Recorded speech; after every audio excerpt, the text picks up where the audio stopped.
Yes, indeed. Here we go once again. The Reentry Connect podcast at the Reentry Job Fair here at Temple University. Got my good brother Justin Savage here. Justin Savage, go ahead and introduce yourself. Tell us who you are, man. What brings you down here to this job fair, man? I got you. I got you. My name is Justin Savage from West Philadelphia. You feel what I'm saying? Mm-hmm. To the job fair, I was in the same kind of predicament that a lot of these brothers was in a couple years ago. I was released from prison February 2024. You feel what I'm saying? When I was here, you feel what I'm saying? I connected with some people. Shopping my resume around. You feel what I'm saying? And they was like, somebody gave me a business card. They was like, why don't you try to work for the state? I'm like, man, with a record like mine, man, there's no way in the world the state gonna give me the opportunity. You feel what I'm saying? So a month and a half later, you feel what I'm saying? I get an email stating, we hiring for part-time or seasonal work. I was like, man, this might be my opportunity to get up in there. You feel what I'm saying? Yeah. So what I did was I went on an interview. I interviewed so well, you feel what I'm saying, that they offered me a full-time position on the spot. Nice. The rest of the system. So let me ask you this. What type of hurdles did you face when you first came home trying to get a job? Did you go through any type of mental strain? Did you what was the situation like around that time? Oh my goodness, man. I can't even explain. There's a lot of hard news, you feel what I'm saying? A lot of people that tell you they're feeling friendly, and at the end of the day, they don't give you the call. They don't give you the call. They don't give you the call. They don't give you the opportunity. You're right. And you got a good point, because it was times when I came home, man, because I did almost 15 myself. Okay. And when I came home back in 2016, there were situations like that. Like you said, you'll go to certain jobs, and they'll say, one lady kept it real with me. She was like, look, we don't even have to call you back. I'm just keeping honest with you. We can have an interview, even though we took away, take the box away, but they're still going to ask you about it when you get there. You know what I'm saying? So, but I understand, man. So now, I know that somebody just recommended you to come over and share, because they said you had a powerful story. Yes, sir. Now, where do you find yourself sustaining your employment in general, if you want to share? All right, right now I work for the Commonwealth of Pennsylvania. You feel what I'm saying? I work for PennDOT.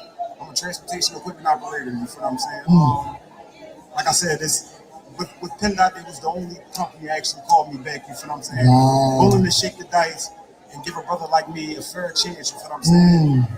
It's so funny, because I came to this job fair 2 years ago, and ever since I've been in PennDOT, I've been speaking at the job fairs, giving my message, or telling people they can do what I can do. You feel what I'm saying? I'm no different than anybody else. You feel what I'm saying? That's deep. I got them going to the prisons. You feel what I'm saying? Speaking about reform, they was literally up top talking to a couple of brothers I know. You feel what I'm saying?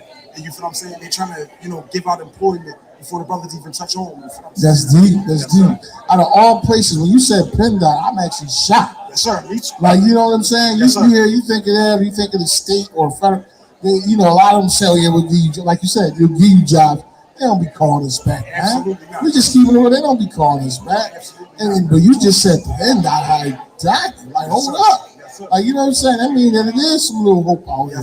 You know what I mean? And that's cool. So let me ask you this. If you could motivate or inspire somebody right now that's listening in the jail cell, if they're in the penitentiary somewhere, in a house, halfway house, what type of motivation could you give them right now in general to help them in some type of way?